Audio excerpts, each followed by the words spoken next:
Parla tifosi napoletano, se non volete perdervi nessuna notizia in prima persona di azzurro, iscrivetevi subito a questo canale perché siamo sempre alla ricerca delle ultime notizie del Napoli e qui sarete sempre aggiornati su tutto. Stamford Bridge. La partita di ottavi Champions Chelsea-Borussia Dortmund si è appena conclusa con la vittoria a favore dei londinesi, che si sono assicurati il passaggio ai quarti nella massima competizione calcistica europea, in campo per tutti i 180 minuti.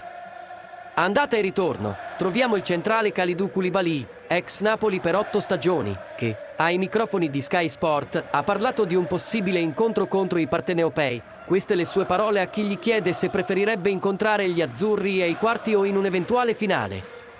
Lascia già il tuo mi piace in questo video, perché è molto importante per non perderti le ultime notizie dal Napoli, che abbiamo pubblicato qui, grazie. Spero di incontrarli il più lontano possibile, magari nella finale di Istanbul, sarebbe meglio.